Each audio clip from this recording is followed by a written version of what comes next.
Nakakatakot naman dito sa may kantin. Walang tao. Kaya nga yung tindera lang yung nandito. Mukhang may bisita na naman ako dito sa may kantin Nasaan kayong ibang estudyante? Bebang, Iska, Princess, halika kayo rito! May bakanting mesa dito! Sige Bayang, papunta na kami dyan! Antayin mo kami, Princess! Princess, buksan mo na yung pagkain mo! Sige, bubuksan ko na! Wow! Ang bango-bango! Mukhang masarap! Ako din, may dala akong pagkain. Ito ho! Cheese it! Favorite ko rin to Marami na tayong merienda! Magsimula na tayong kumain!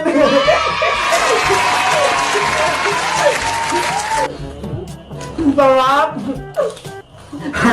Bibilisan ko kumain para makarami ako. Sarap! Kumain na kayo ng kumain para maubos natin to lahat.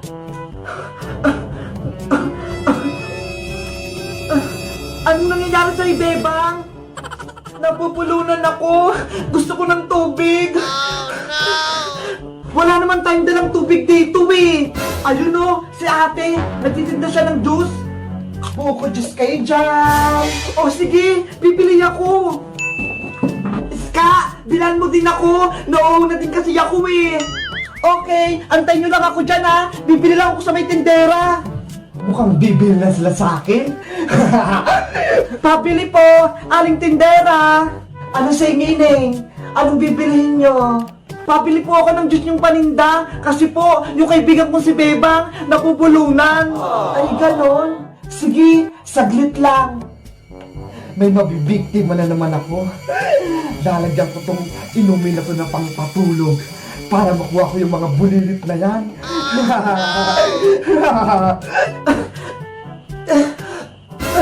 Bilisan niyo po ate! Ibigay niyo na po sa akin yung juice niyo! O eto na! Ubusin niyo tong juice ko Libre na lang to sa inyo! Ay ganun po! Marami pong salamat! Walang anuman! Mag-iingat kayo Bebang Princess! Eto na yung mga juice niyo!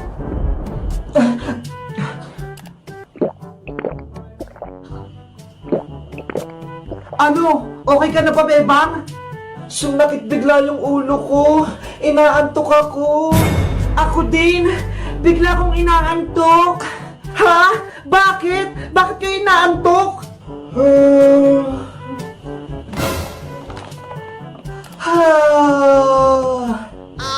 no! Hoy, Bebang! Princess! Gumising kayo! Nakatulog na rin yung mga kaibigan mo! Ano pong ibig niyong sabihin?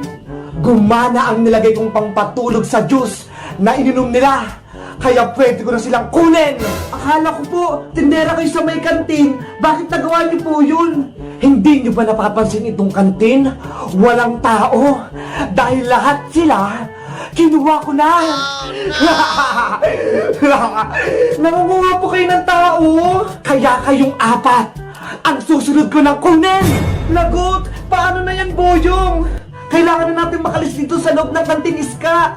Walang makakalabas dito sa may kantin na to. Halina kayo sa akin!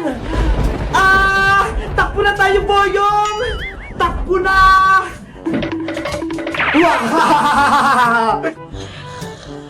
Oh no! Ang himbing ng tulog ng dalawang bulilit na ito. Sige, matulog lang kayo ng matulog para tumaba kayo. Para kapag gising nyo, kayo naman yung lulutuin ko.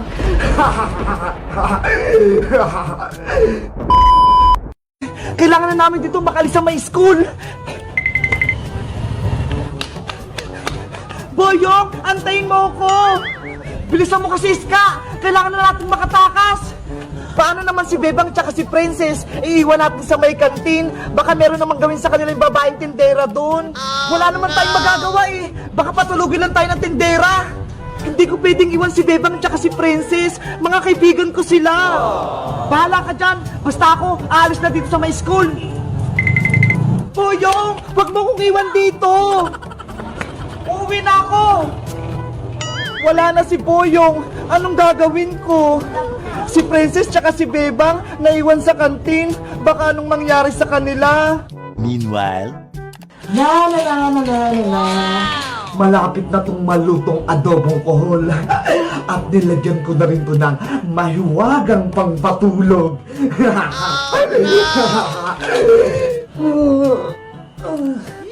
Ay, sakit pa rin ang ulo ko. Si Princess, tulog pa rin. Princess, gumising ka na.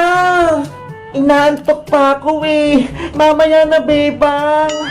Gising! Bilis! Wala na si Ska tsaka si Boyong. Iniwan na nila tayo. Hayaan mo lang sila. Baka naglalaro lang sila dyan sa may labas.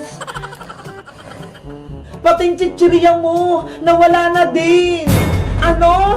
Nawala yung merienda ko. Nasaan na? Sino kumuha? Kapag usapang merienda talaga, no? Ang bilis-bilis mo. Eh kasi, gutom na ulit ako eh. Bebang, Princess, maganda ba yung gising nyo? Aling tindera, nasa na po si Boyong sa si Ska? Bigla po silang nawala. Naku, bigla silang umalis eh. Tumakbo, iniwan kayo. di totoo yan. Ano ba yan? Hindi ba lang tayo ginising ni Iska? Iniwan lang tayo dito sa may kantin? Princess, umalis na rin tayo dito. Baka hinahanap na tayo ni Teacher Agnes. Oops, wag mo na kayong umalis. Saglit lang. May niluto akong pagkain na para sa inyo. Oh, masarap to. Wow, may pagkain. Ito, Princess, kunin mo. Mainit-init pa. Adobong kohol. Ang sarap-sarap naman ito. Adobong kohol. Wag mo na yan kainin. Baka mamaya may gamot yan. Oo nga no. Di ba nakatulog nga tayo dahil sa ininom natin juice sa tindera? Hindi nyo ba kunin yung pagkain ko? Hindi ba masarap? Ayaw po namin. Sabi po kasi ni nanay, wag daw akong tatanggap ng pagkain kapag hindi ko kakilala. Ito na po, ibabalik ko na po sa inyo to. Pwes, kung ayaw nyo, ako na yung kukuha sa inyo. Halika kayo rito! Wag po! Saan nyo po kami dadalhin? Aling tindera! Dadalhin ko kayo sa kusina ko. Kayo ang ihanda ko sa may kantin. Tulong! May masamang tao dito sa may kantin. Oh no! Iska! Si Boyong bumalik! Tara na! May pupuntahan tayo! Saan tayo pupunta, Boyong? Papasok ulit tayo sa loob ng school. Ililigtas natin si Bebang at si Princess. Talaga? Babalik tayo sa may kantin? Oo, may dala nga akong magamit dito eh. Ito oh, pangontra sa babaeng tindera. Wow! Yay! Ililigtas natin si Bebang at si Princess. Aling tindera, pakawalan niyo na po kami dito ni Princess. Oh, no! Tanggalin niyo na po yung tali namin. Gusto ko na pong umuwi. Tumahimik kayong dalawa. May ginagawa ko rito. Ayaw po namin dito. Bawin niyo na po kami. Mag-antay lang kayo dahil malapit na itong pinakukuluan ko. Bebang, ano kayang lulutuin ng masamang tindera? Tignan mo, may malaki siyang kawali. Hindi ko alam, Princess eh. Pero kinakabahan ako. Baka tayong lutuin niya. Tama yung hinala mo, Bebang. Dahil kayo ang kukumpleto sa aking espesyal na ulam. Gagawin ko kayong adobo. Nanay! Ayaw ko po maging adobo. Meanwhile, Bebang! Princess! Nasaan na kayo? Boyong, mukhang wala sila Bebang dito sa loob ng kantin. Walang katao-tao dito. Oo nga eh, kanina pa tayo naghahanap. Hindi naman natin sila makita. Saan kaya sila dinala ng babaeng tindera? Sana nasa mabuting kalagayan sila. Doon natin sila hanapin. Baka kinulong sila doon. a few moments later. Ayan! Timplado ng aking sabaw. Kayo na lang yung kulang, Bebang Princess. Ilalagay ko na kayo dito sa may kawali. Lulutoy na tayo, Bebang. Anong gagawin natin? Halina kayo rito! Tulong! Tulungan niyo po kami! Ska, narinig mo ba yun? Parang may sumisigaw! Tulong! Parang boses yun ni Bebang ah! Shaklala! Sa kusina ng kantin ang gagaling yung sigaw. Pakinggan mo. Oo nga no. Tara, punta natin sila Bebang. Bitawan mo po kami aling tindera. Ayaw po namin sa inyo. Huwag na kayong pumalag. Ano po bang kasalanan namin? Wala naman po kami ginawang masama. Kayong mga bata, puro mga chichira, soft drinks, junk food lang mga kinakain nyo. Hindi kayo kumakain masustansyang pagkain. Si Princess po, laging chichirya yung kinakain. Sorry na po, aling tindera. Sa susunod po, kakain na akong masustansyang gulay, pati prutas. Galit na galit ako sa inyo. Mga hindi kayo kumakain ng mga prutas at gulay. Hindi na po ako kakain ng chichirya. Huli na ang lahat, Bebang at Princess, dahil lulutuin ko na kayo. Kayo ang gagawin kong merienda dito sa may kantin. Hoy, masamang tindera! Ano yun? Bitawan mo mga kaibigan namin, itong para sa'yo. Hiya! Ayun! Sa pool! Ang galing ko! Boyong! Iska! Halina kayo rito, Princess Bebang! Tatakas na tayo dito sa may kantin! Salamat! At sinagip nyo kami, Boyong! Tara na! Lumabas na tayo dito sa may kantin! Baka mahuli pa tayo ng tindera! Hindi kayo makatakas sa akin!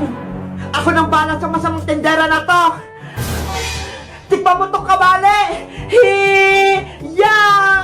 Aray ko! Yung ulo ko! Ayan yung bagay sa'yo! Ayun! Tulog! Umalis na tayo dito sa may kantin at huwag na tayong bumalik dito! Yay! Makakauwi na tayo! Hello guys! Magandang araw! Ako si Bebang! Nagusto nyo ba yung kwento namin na tindera dito sa may kantin? Diba? Nakakatakot siya? Mag-comment lang kayo kung anong susunod naming video. Bye-bye!